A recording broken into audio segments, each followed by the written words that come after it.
connection is the opposite of addiction. So I had a call with a guy yesterday and we were talking a little bit about this. And one of the most dangerous parts of addiction, especially weed addiction, if you're on this channel, is the fact that you lose connection with other people. So that's what we were talking about yesterday, and how one of the benefits of quitting marijuana, and any addiction for that matter, is you get to start having connection again, human connection, connection with life, connection with yourself on a deeper level. And for me, like when I was using marijuana and stuff, I did not have connection with much of anything besides the weed. And it's interesting because when I look back, I had so much, you could say, mental health issues. I had depression, I had anxiety, all that stuff. And now I can see clearly looking back that it was because like those painful emotions were due to the fact that I wasn't having great connections or relationships with friends, family, or etc. Deep down, I really wanted it.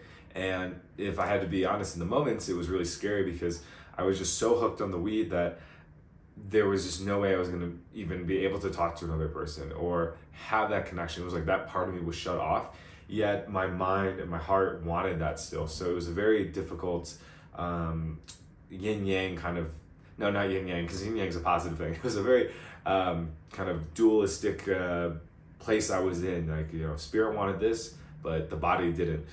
And so when I did quit eventually, it took a little bit to learn how to have relationships again, because I was very used to just being by myself, used to have been in isolation, right?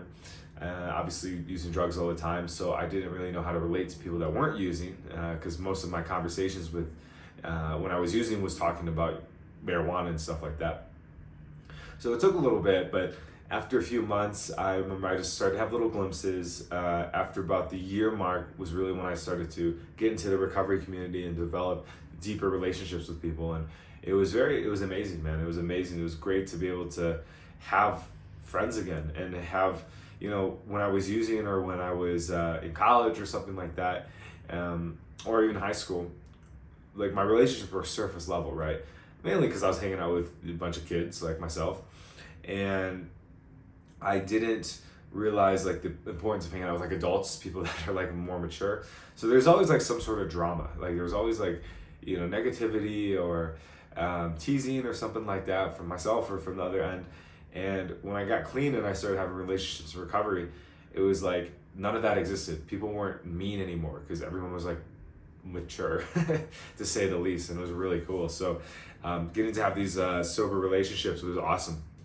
Today, it's fantastic, man. It's I'm coming up on 8 years in a couple days, and just the relationships I get to have today are next level. It's what I always wanted growing up as a kid, right? And yesterday I was out with some mates and we like got pizza, went out with another buddy later that day and like showed him some like dating stuff in one of it's called Condesa. It's one of the cities here in Mexico City. So it was really awesome experience, and you know, I just feel so full. And then last night we went out, we went to some bars, which I don't drink, but I was able to go and just have a good time. And then got together with a date and we had a good time as well. So, you know, getting to have those human connections again just like makes me reflect how good of a decision it was to quit weed.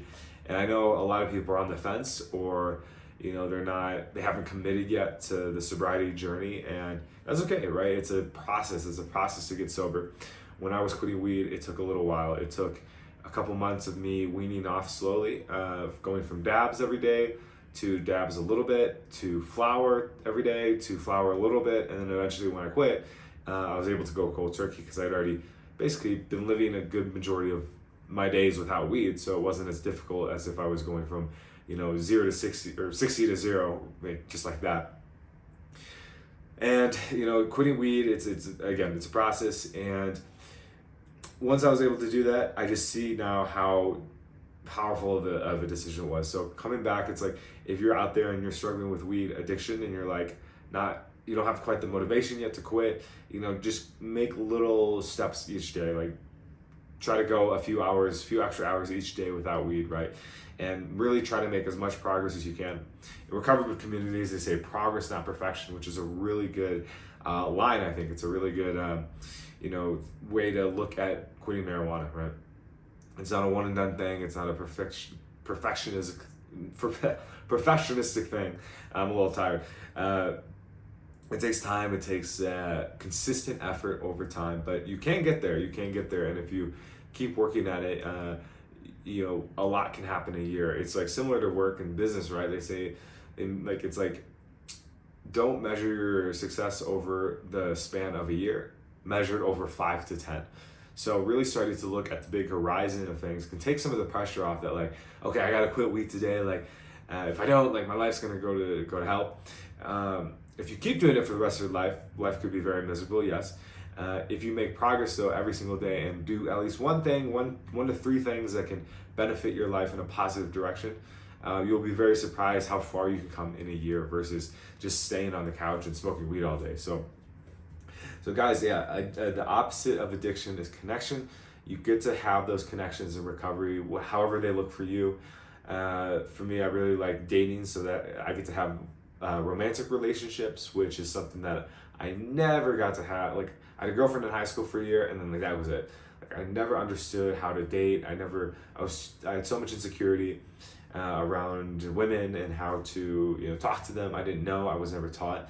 And so once I went on that journey, a sober journey, it was all sober, I've been able to learn how to have relationships with women, and it's really fun. I promise you guys, it's really fun. I know there's a lot of guys out there that want that, right? That want to be dating, that want to be hooking up, want to be having fun, right? And then maybe eventually find a girl that they can settle down with, right? Or not. Like, that's either way, that's a decision that you get to make, but you get to make it, right? And that's the magic of learning how to date, is you get to make that decision. So getting to have that kind of connection, that intimacy, is it really did make it all worth it. Not that solely in itself, but that's one of the pieces that got to come about because of the decision to quit weed. So again, there's a lot to look forward to, guys.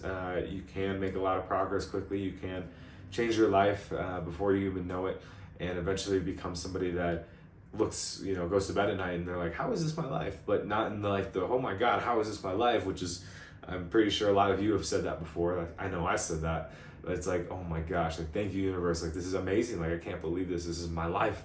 I'm living this, man. It's so cool. So with that, guys, best of luck out there. I guess the whole shindig. Subscribe if you haven't. This channel, I think can be a good safe haven for you if you're quitting weed. And just to know that you're not alone. I'm in the trenches there with you, like, not anymore in terms of the weed, but I'm working on myself every single day. Self-development and self-mastery is a lifelong journey, and it doesn't stop with just quitting weed. There's going to be challenges. There's going to be hard times in recovery. I won't lie. There's going to be moments that test you. At the end of the day, though, you get to go to bed at peace knowing that you did everything you could that day and that you're making progress towards bigger goals. So with that, guys, we'll talk to you soon.